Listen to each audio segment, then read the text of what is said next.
Ramadan 2021 menyaksikan IDF, Israel Defense Force, terus melakukan serangan ke atas Gaza di Palestin. Namun ada satu ketumbukan tentera iaitu Brigade Al-Qassam yang menjadi tunjang utama kepada kekuatan umat Islam di Palestin yang digeruni oleh tentera Israel. Siapakah mereka? Siapakah Brigade Al-Qassam ini? Kita akan kupas dalam topik halakah pada minggu ini.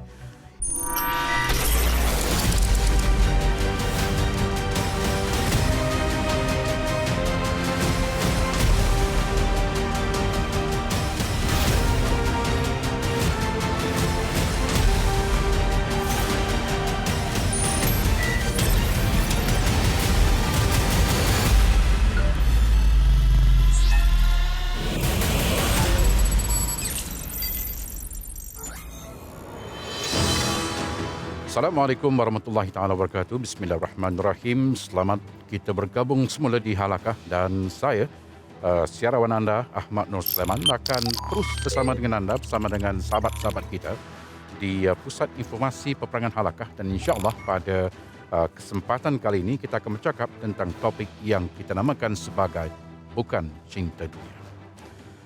Kalau kita bercakap tentang topik ini, ramai di kalangan kita yang beranggapan bahawa tidak mudah untuk kita tidak mencintai dunia. Namun di atas muka bumi ini, kita semua menjadi saksi kepada kehebatan umat Islam di Palestin, terutamanya yang berada di Gaza dan juga di Baitul Maqdis, yang mereka mempunyai kekuatan yang sangat luar biasa. Mereka lah di antara orang-orang yang hebat yang hidup di atas muka bumi pada saat ini, pada akhir zaman ini, yang terus mempertahankan tanah suci Palestin. Dan dalam topik pertemuan kita pada hari ini, kita akan bercakap tentang topik Bukan Cinta Dunia. Dan saya fikir ini merupakan satu topik yang perlu kita pelajari, dan kita akan melihat kekuatan umat Islam di Palestin dalam konteks ini. Dan selain daripada itu juga, seperti yang telah saya katakan tadi, ada satu ketumbukan tentera, itu dalam di kalangan orang-orang Palestin yang dinamakan sebagai Hamas. Dan di dalam Hamas itu ada satu brigade yang dinamakan sebagai Brigade Al-Qassam, yang pastinya menjadi sebutan daripada bibir ke bibir setiap umat Islam di atas muka bumi ini. Dan mungkin ramai di kalangan kita ingin mengetahui apakah di antara kunci dan teras kepada kekuatan brigade ini, dan pastinya kita akan kupaskan perkara ini untuk sama-sama kita kongsikan. Baik, bersama dengan kita di Pusat Informasi dan Peperangan Halakah, kita bersama dengan Datuk Dr. Daniel Zainabidin. Assalamualaikum, Datuk. Waalaikumsalam warahmatullahi wabarakatuh. Baik, beliau merupakan bintang ilmuwan, dan kita bersama dengan Ustaz Ahmad Tarmizi Ali. Assalamualaikum, Ustaz. Waalaikumsalam warahmatullahi. Ustaz sebagai kori dan juga indikator kita, dan Halakah juga mengalu-alukan sahabat siarawan kita iaitu Ahmad Fitri Yahya. Assalamualaikum. Waalaikumsalam. Fitri, apa khabar? Sehat? Terbaik, Alhamdulillah. Alhamdulillah. Fitri merupakan wajah yang tidak asing bagi kita di TV3 dan di layar kaca televisyen, dan beliau juga merupakan rakan sahabat pengacara dan juga tokoh Mal Hijrah kategori pendakwah kreatif.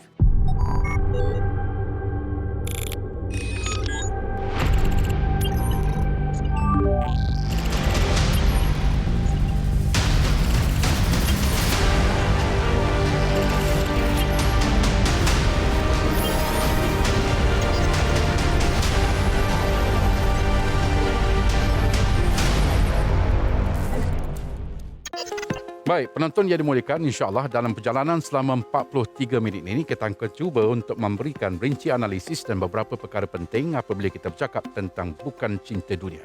Dan sebelum itu saya rasa ada baiknya kita dengarkan dulu ayat tema kita yang menjadi kekuatan kepada umat Islam di Palestin. Jadi dengan itu saya persilakan yang berbahagia Ustaz Ahmad Tarmizi untuk menyampaikan surah tema bagi topik ini. Silakan. Baiklah, sama-sama kita mendengar ayat tema kita pada kali ini, bagaimana Allah Subhanahu Wa Taala menerangkan dan menjelaskan kepada kita beberapa ujian, bentuk-bentuk supaya kita menjadi orang-orang yang sentiasa sabar dengan perintah Allah Subhanahu Wa Taala dan sabar dengan ujian tersebut. Sama-sama kita hayati. A'udzubillahi minasyaitonir rajim. وَلَنَبْلُوَنَّكُمْ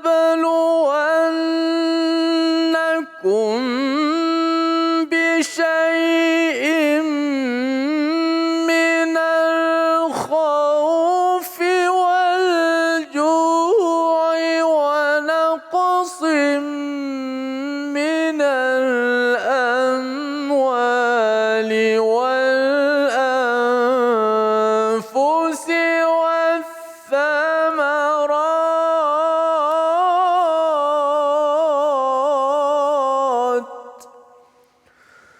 وبشر الصابرين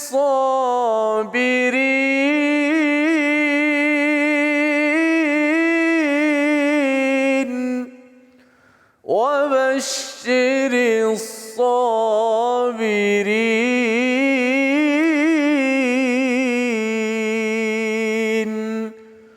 Dan kami pasti akan menguji kamu dengan sedikit perasaan takut, diuji dengan kelaparan, diuji dengan pengurangan harta benda, diuji dengan jiwa dan nyawa kamu, dan diuji dengan hasil buah-buahan. Maka khabarkanlah berita gembira bagi orang-orang yang sabar. Mudah-mudahan kitalah orang-orang yang sabar itu. Baik, terima kasih yang berbahagia Ustaz Ahmad Tirmizi di atas ayat tema yang telah disampaikan itu tadi. Penonton yang dimuliakan, dalam apa jua perkara yang kita lakukan, ujian akan datang silih berganti, dan kehidupan kita yang susah pada saat dan ketika ini kerana pandemik dan juga kita masuk kepada era endemik, namun kita tidak pernah melupakan akan kekuatan luar biasa yang dimiliki oleh umat Islam di Palestin, dan maka itulah yang akan kita kupas pada hari ini. Dan baik, Dr. Dania, Saya Tuan Haji.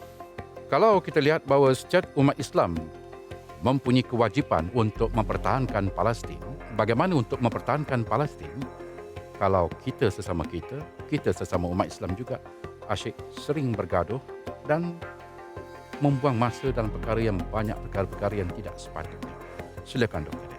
Terima kasih Tuan Haji yang saya muliakan, sahabat saya Ustaz Ahmad Tirmizi Ali sebagai indikator, dan juga yang saya hormati Tuan Ahmad Fitri, tuan-tuan dan puan-puan yang dihormati lagi dimuliakan. Assalamualaikum warahmatullahi wabarakatuh. Alhamdulillah wassalatu wassalamu ala sayyidina Muhammad wa ala alihi wa sahbihi ajma'in.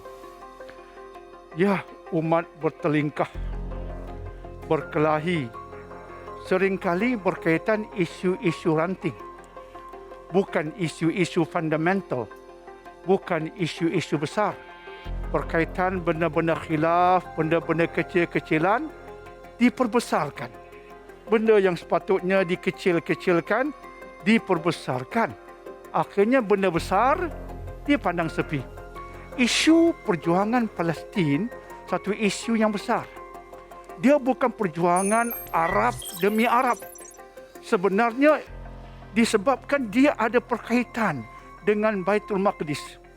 Maka perjuangan umat Islam di penjuru Gaza dan Baitul Maqdis, perjuangan yang ada perkaitannya dengan maruah Islam.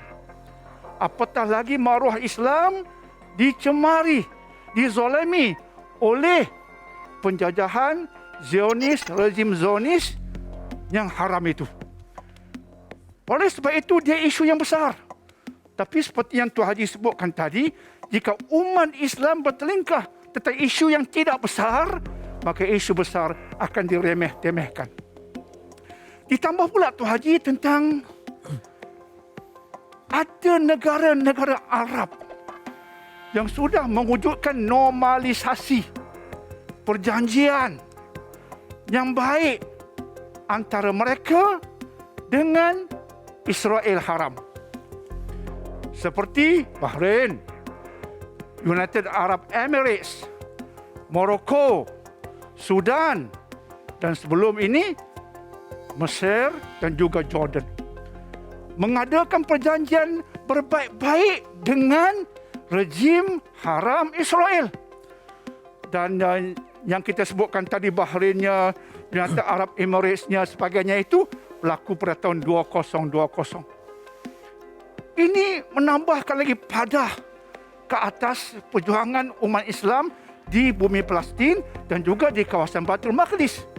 Sudahlah pertelingkahan antara ummah berlaku, negara pula tidak bersepakat dalam melihat isu perjuangan Palestin ini, isu yang ada perkaitan dengan maruah Islam. Akhirnya mereka adakan normalisasi dengan pihak rejim haram Israel. Sebenarnya Tuan Haji, pada bulan Ogos ataupun lebih kurang September 2020, pihak Kesatuan Ulama Islam Sedunia telah mengeluarkan satu fatwa yang melibatkan lebih kurang 200 orang ulama.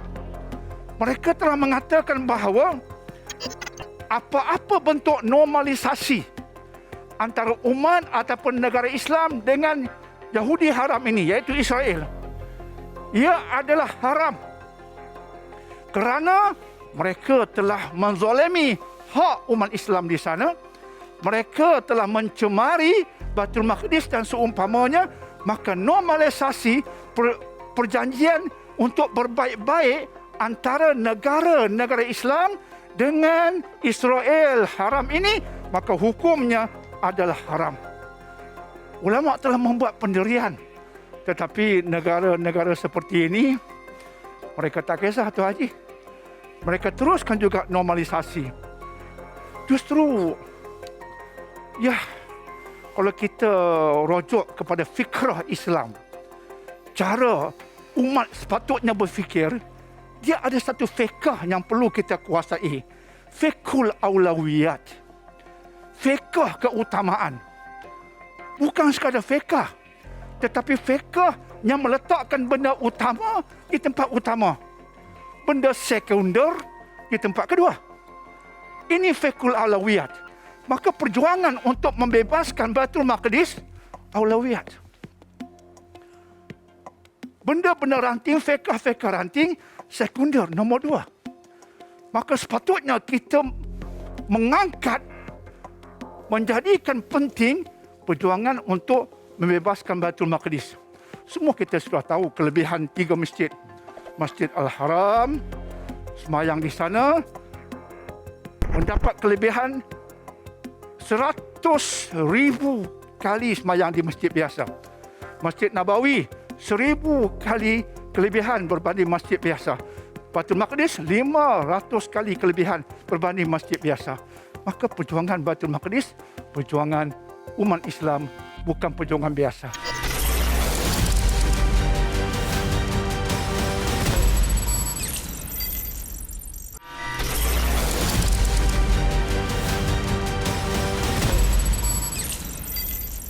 Baik, Dr. Daniel, kita sedang hidup di akhir zaman yang menyaksikan bahawa umat Islam terkena kepada penyakit wahan. Cintakan dunia, takut kepada kematian, dan itulah yang sedang dilalui. Pandemik COVID-19 mengubah banyak cara berfikir dan menyebabkan umat Islam berasa begitu terkesan, kemudian berasa frust sampai kepada tahap bunuh diri dan sebagainya. Tapi berbeza dengan umat Islam di Palestin. Mereka hidup dalam keadaan yang serba kekurangan, dihentam dengan peluru daripada Israel sejak sekian 75 tahun yang lalu. Tetapi mereka stay kekal, cekal dan berdiri sampai pada hari ini. Apakah di antara kekuatan yang menjadi trust kepada keupayaan bangsa Palestin yang kalau kita lihat mereka tidak takut mati, bahkan cinta kepada kematian? Silakan Dr. Dan. Ya, benar Tuan Haji. Kalau boleh kita singkapkan sekali lagi tentang kisah Lauren Booth, seorang wartawan dari Britain yang pergi menziarahi bumi Gaza, bumi Palestin, sebagai seorang non-Muslim yang hanya pergi untuk melihat keadaan di sana. Dan dia menceritakan bagaimana dia telah singgah di satu kemah kecil yang di situ dia bertemu dengan seorang ibu dengan beberapa orang anak, dan dia menceritakan sendiri betapa dia disambut dengan begitu mesra, iaitu memberi salam. Dan dia mengatakan, ketika aku berada di sana, aku sebagai seorang British, orang Eropah Barat, taklah memakai hijab ataupun tudung, tapi aku tak pernah mendengar perkataan haram, haram, haram dikenakan ke atasku. Yang aku mendengar ialah salam, salam, salam. Ini fikrah ummah. Bukan nak mengutuk, menghukum orang, tapi nak wujudkan keharmonian. Ada unsur dakwah yang mendamaikan di sana. Disinggah di kemah itu, dan wanita itu di musim Ramadan sedang berpuasa. Maka dia bertanya, why are you fasting? Kamu di musim Ramadan, rumah kamu tiada apa, kamu hidup miskin susah, kamu masih berpuasa? Maka wanita itu menjawab ringkas, tapi memberi kesan yang kuat, impak yang kuat pada Lauren Booth. Dia kata, to understand the poor. Aku berpuasa untuk memahami orang susah. Lawrence Bush terkejut. Sebab bagi Lawrence Bush ketika itu, tidak ada orang lebih susah daripada dia. Dan dia sekarang mematuhi perintah Allah nak memahami orang susah. Siapa lebih susah berbanding dia? Itu antara kesan besar yang menyebabkan akhirnya Lawrence Bush mengucap 2 kalimah syahadah kemudiannya. Tuan Haji bertanya tadi, apa dia kekuatan? Ini antara kekuatan yang unik yang ada pada mereka. Walaupun hidup susah, merana, makan tidak menentu, kemungkinan diserang pada bila-bila masa mengikut nafsu Yahudi. Tetapi lihat, kepatuhan kepada Allah tak pernah luntur. Itulah kekuatan mereka, Tuan Haji. Baik, terima kasih Dr. Daniel. Mereka percaya kepada janji-janji Allah dan yakin kepada janji-janji Allah. Penonton yang dimuliakan, saya nak beralih kepada Saudara Ahmad Fitri Yahya. Kalau kita lihat perubahan yang berlaku, anak-anak muda kita juga cekal dalam membantu umat Islam di Palestin. Kempen Koyak Israel begitu berjaya. Dan mungkin pada Ahmad Fitri yang aktif dalam media dakwah secara sosial, apakah di antara perkara yang boleh kita lakukan, yang boleh anak-anak muda lakukan lebih lagi untuk membantu umat Islam di Palestin? Silakan. Baik, terima kasih Tuan Haji. Dan kita zaman ini, saya lihat kita dah hidup dalam satu dunia yang mana teknologi maklumat tu amat penting sekali. Kalau dulu kita nak dapat maklumat, terpaksa tunggu lama sebab kena tunggu cetakan akhbar dan sebagainya. Tapi sekarang ini dalam ketika Al-Aqsa diletupkan ataupun diserang, dalam masa tak sampai 5 saat, video dirakamkan, tersebar pantas di seantero dunia. Jadi maklumat itu lebih tepat, lebih telus. Semua orang di Palestin ada gadget mereka, ada akses kepada maklumat, jadi mudah untuk capai apa yang kita nak sampaikan. Kalau dulu terpaksa kita dihimpit oleh propaganda daripada Israel yang ditapis, yang menyebut sebagai halangan, kalau gambar letupan, dengan mudah kita percaya bahawa ini adalah pengganas daripada Palestin. Label yang kita pun percaya, tetapi disebabkan kita ada ilmu, saya melihat akhbar di Malaysia pun ada perubahan. Memang dah lama kita dengan pendirian kita, kalau Palestin bukan pengganas, tapi labelnya adalah pejuang. Itu yang kontra. Kalau kita baca paparan akhbar dalam bahasa Inggeris utamanya daripada saduran barat, jelas menunjukkan bahawa label-label yang membentuk pemikiran anak muda. Tetapi dengan adanya akses yang pelbagai, saya lihat di Twitter, di Instagram, bila mana saya lihat tahun lepas ataupun ketika Ramadan adalah yang paling kemuncak sekali. Kita dihimpit pada peringkat permulaan dengan hanya bekalan daripada maklumat media asing, tetapi kita telah pun bergerak ke satu tahap yang berbeza. Kita mengubah paradigma baru. Kita berlawan. Tetapi saya mengharapkan supaya lawan itu biarlah lawan dengan fakta yang menampakkan kita sebagai hujatul Islam yang berjuang dengan fakta dan bukan dengan emosi. Kita mampu untuk koyak Israel, sampai mesej itu dengan jelas kepada Israel, tetapi di mana faktanya? Tapi halangan kita untuk memberi satu kefahaman kepada dunia ialah halangan daripada media sosial yang dikawal oleh pihak barat.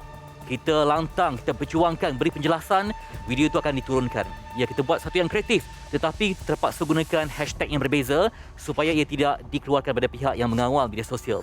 Saya lihat kefahaman itu begitu membara sekali dengan adanya ramai yang memberi laporan. Di mana muda ni saya lihat ada kepakaran dalam bahasa Korea contohnya, buat terjemahan dalam bahasa Melayu. Sampai apa orang Korea kata tentang Palestin, apa orang Cina kata tentang Palestin. Semua itu betul lumus. Yang fasih Inggeris, yang fasih dalam bahasa Arab, membuat terjemahan langsung. Semua berganding bahu sampaikan, saya lihat isu Palestin isu yang semua orang Islam tahu, tetapi tidak. Ada lapisan-lapisan yang selama ini menganggap sumber bacaan mereka hanyalah daripada media asing ataupun media barat saja. Tetapi dengan kekuatan terjemahan, kita punya kelajuan untuk terjemah itu begitu membara sekali, kita dah dapat maklumat yang tepat. Jadi isu-isu yang selama ini dicantas ataupun dikeronyok oleh pihak barat, dapat kita daripada saluran yang berbeza. Jadi kalau berlaku apa-apa di Palestin, di Al-Aqsa, tak sampai 5 minit kita dapat maklumatnya dengan tepat, tanpa sebarang bias, tanpa sebarang kekangan daripada pihak yang mengawal. Saya lihat gelombang untuk memvisualkan itu penting. Kadang-kadang ustaz berceramah di masjid, yalah, ustaz ceramah memang kita dengar, tetapi nak bayangkan itu payah. Jadi kita pun sebelum PKP ataupun sebelum pandemik, kita lihat ramai anak muda yang ada peluang untuk akses ke Al-Aqsa. Begini rupanya. Dengan tekanan yang mereka lalui, dengan saya sampai ke Palestin, memanglah susah ya, dengan cabaran dari segi urusan untuk membuat rakaman lagi, kawalan Israel, sekalipun dah masuk ke ruang Palestin, terasa macam ada pihak yang mengekori. Sebab kita ni sepanjang masa dengan kamera, diekori semua, maklumat itu terhad. Kita di dalam masjid tapi masih lagi dikawal, diintip. Jadi susah untuk kita membuat satu visual yang jelas. Kalau kita temu lama sikit orang Palestin, ada pihak yang macam menjeling. Sebab mereka terlalu takut dengan kehadiran kita untuk memberikan ketepatan maklumat. Dan seandainya ada aktivis sosial ataupun tour guide yang kerap ulang-alik ke Palestin, jadi dia pun akan disekat masuk. Sebab mereka ni dibimbangi menjadi ejen yang merubah paradigma orang Malaysia contohnya untuk terhadap Palestin. Dan saya lihat kebangkitan yang perlu ialah kebangkitan untuk mempercayai maklumat yang tepat, sahih, visual, audio semua kena mantap dan juga solid untuk difahami oleh orang sekarang ini. Sebab saya lihat ketika Ramadan, ketika Israel menyerang Palestin, berlaku satu lonjakan dalam pemahaman isu ini. Berkobar-kobar, kita tak mahu hanya koyak, tetapi biarlah koyak dan kemudian surat itu ada kebangkitan. Okey, satu lagi yang saya bimbang ialah mana momentum. Momentum tu ada ketika perang, okey, semua orang berjuang untuk Palestin. Tapi bila dah sedikit aman, orang dah macam malas untuk ambil tahu. Cabaran kita, sedangkan setiap hari masih ada lagi yang bermandi darah, masih ada lagi yang sedang berjuang dengan kematian dan sebagainya. Saya rasa ia perlu ada satu angkatan yang betul-betul konsisten untuk memperjuangkan isu Palestin. Baik, terima kasih Saudara Ahmad Fitri. Satu hujahan yang cukup bagus yang telah pun dikongsikan oleh Saudara Ahmad Fitri tadi tentang bagaimana peranan yang boleh digerakkan, cara untuk menggerakkan kesedaran dan cara untuk membalas mula dalam bentuk yang kita mampu lakukan. Terima kasih kita ucapkan kepada Saudara Ahmad Fitri. Baik, saya nak pergi kepada indikator kita iaitu Ustaz Ahmad Tarmizi. Mungkin Ustaz boleh kaitkan dengan surah Al-Ahzab ayat 22. Silakan. Baik, terima kasih Tuan Haji, Datuk Dania juga Saudara Fitri. A'udzubillahi minasyaitonirrajim. Walamma ra'al mu'minuna al-ahzab qalu hadha ma wa'adana Allahu wa rasuluhu wa sadaqallahu wa rasuluhu wa ma zadahum illa imanan wa taslima. Dan pada masa orang-orang yang beriman melihat tentera Al-Ahzab, berkatalah mereka, inilah yang telah dijanjikan Allah dan Rasul-Nya kepada kami. Dan benarlah apa yang telah dijanjikan Allah dan Rasul-Nya.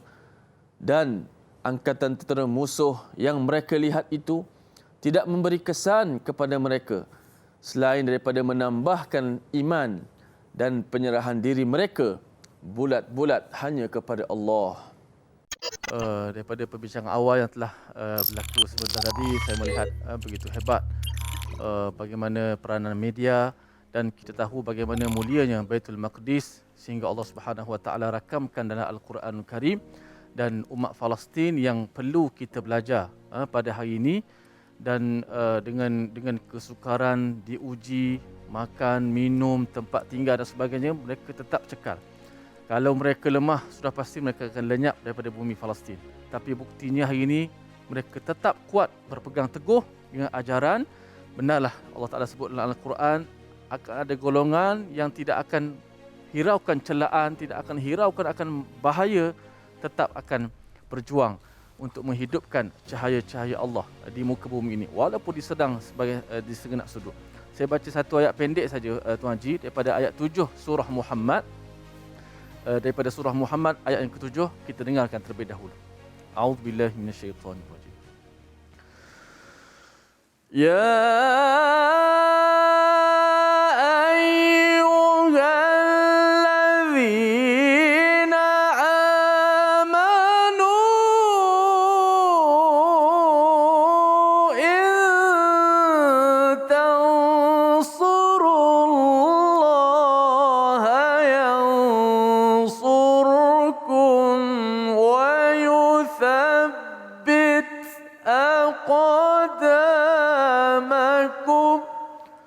Sadaqallahul azim. Wahai orang-orang yang beriman, jika kamu membela agama Allah, pasti Allah akan membela kamu untuk mencapai kemenangan dan juga meneguhkan tapak pendirian kamu. Kita ucapkan tahniah kepada umat Palestin. Kata Dr. Omar Abdul Kafi, mereka inilah sebenarnya baki daripada kebanggaan Arab. Mereka inilah kemuliaan kami dan mereka telah menjadi guru-guru kami semua, mengajar seluruh alam bagaimana menyembah Allah, semata-mata menyembah Allah dan tidak takut melainkan kepada Allah Subhanahu.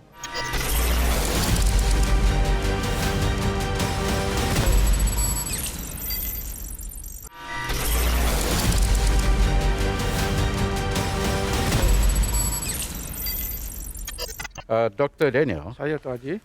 salah satu daripada kekuatan yang menjadi teras kepada kejayaan umat Islam Palestin Ya. adalah kekuatan Hamas. Hamas. Dan di sebalik Hamas terdapat satu unit elit yang disebut sebagai Al-Qassam. Al-Qassam. Mungkin dapat Doktor jelaskan siapakah Al-Qassam dan bagaimana kekuatan mereka?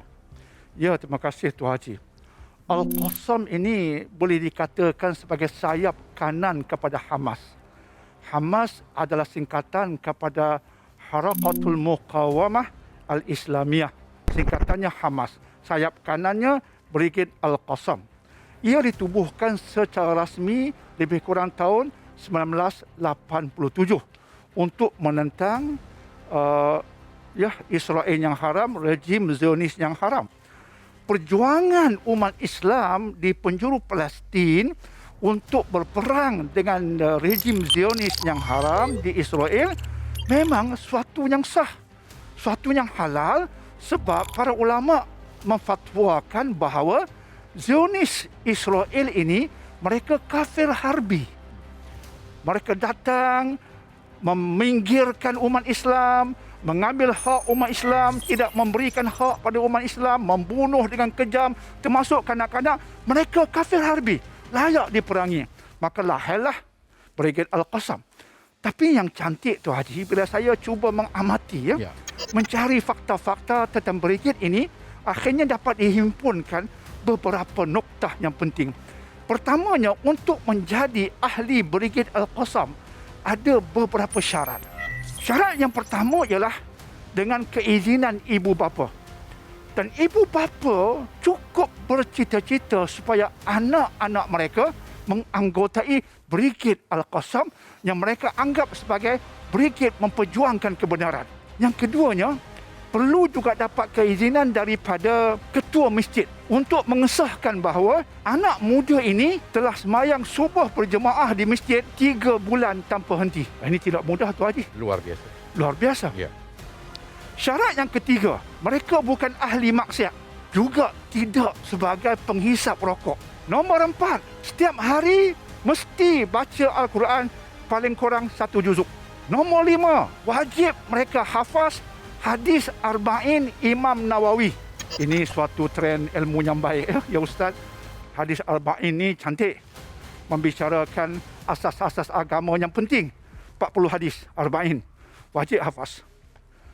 Dan yang kelima, wajib hadiri majlis ilmu, terutamanya majlis tafsir Al-Quran. Dan semayang tak boleh miss sama sekali.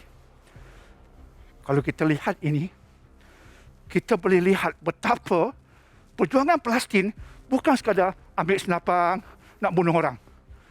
Ada sebahagian beranggapan begitu. Kira nak bunuh orang. Tidak. Perjuangan nak bunuh orang, perjuangan untuk menegakkan kebenaran. Itu diizinkan. Tapi kita lihat yang penting, individu-individu, manusia yang nak berjuang itu, apa cirinya. Dan oleh sebab ibu bapa menginginkan anak-anak mereka menjadi ahli Brigade Al-Qassam, maka trendingnya begitu. Nak menghasilkan anak-anak yang mayang berjemaah, yang baca Quran, menjauhi maksiat.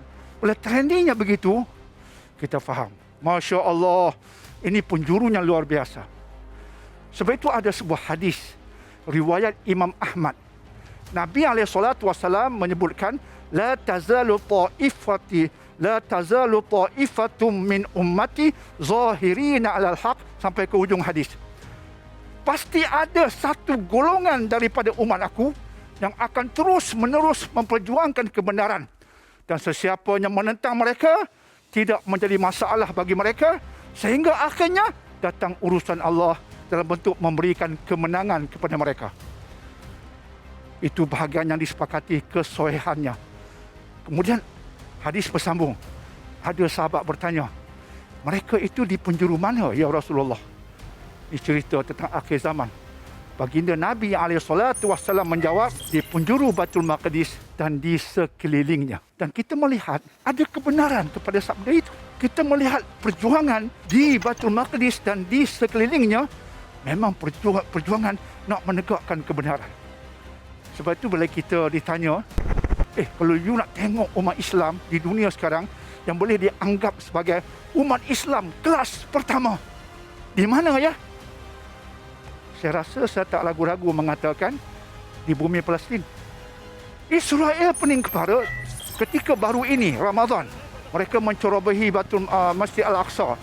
Malam 28 Ramadan, bulan Mei baru-baru ini, mereka cuba mengusir umat Islam di Sheikh Jarrah pada ketika yang sama. Maka Brigade Al-Qassam bertindak. Israel terkejut.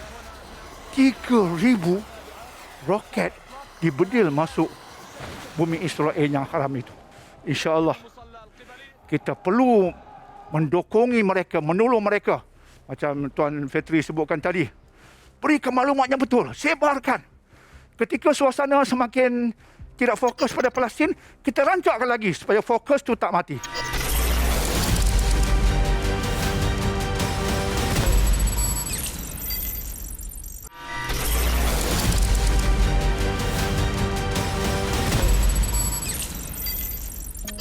Baik, kita nak beralih kepada saudara Ahmad Fitri Yahya.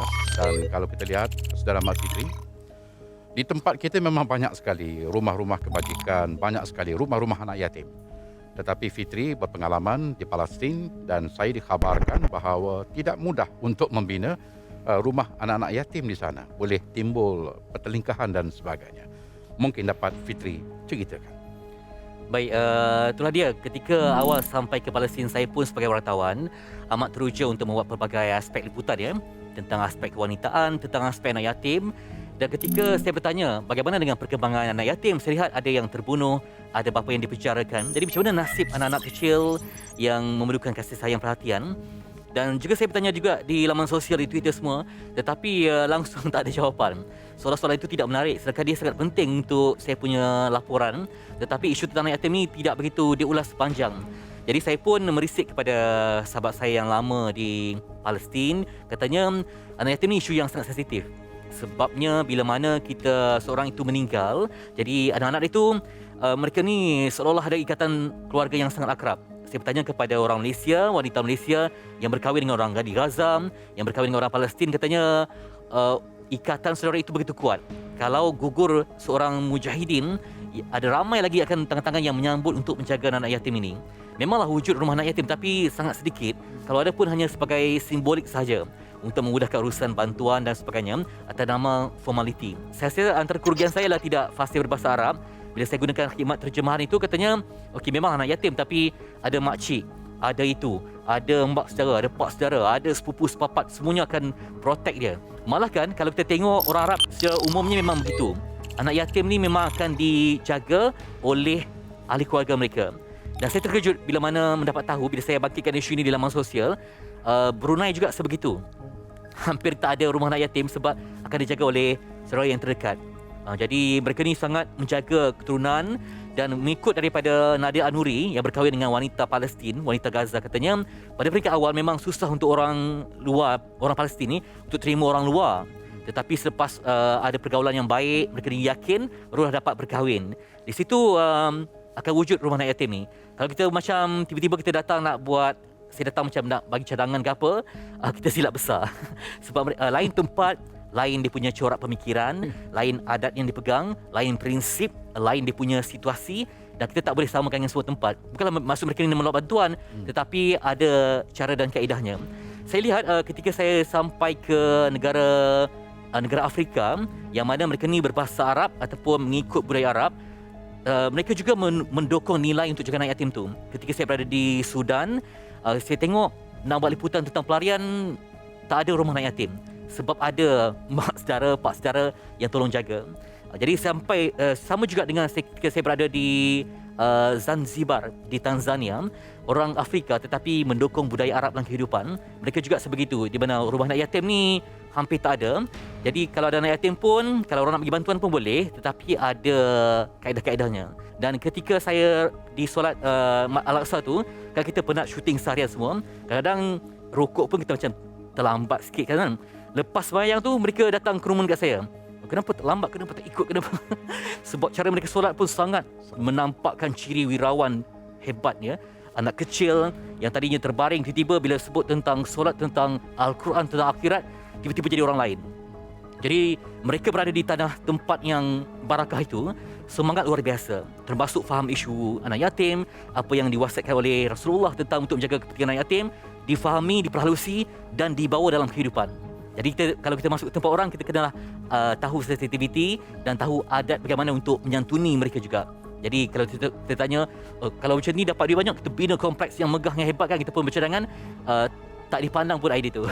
Sebab katanya, di sebalik kami luka, di sebalik kami cedera, jadi ada sebuah ukuah yang kuat. Betul lah, bila saya kaji pepatah Arab ada menyebut bahawa cinta tak dapat dirasa, namun bergetar dalam jiwa. Dan itulah getaran yang saya rasai tentang semangat juang Palestin untuk membela anak yatim. Terima kasih Saudara Ahmad Fitri, penuh inspirasi apa yang telah dikongsikan oleh beliau tadi. Saya fikir satu benda yang sangat memberikan semangat kepada kita, renungan kepada kita, bagaimana luar biasanya masyarakat Islam di Palestin. Mungkin Ustaz Ahmad Tirmizi ada sedikit yang nak dikongsikan sebelum kita berakhir. Ya, bila kita bincang tentang bukan cinta dunia, dan sebagaimana Datuk sebut, inilah umat Palestin, umat yang terbaik. Mereka ini tidak cintakan kepada dunia.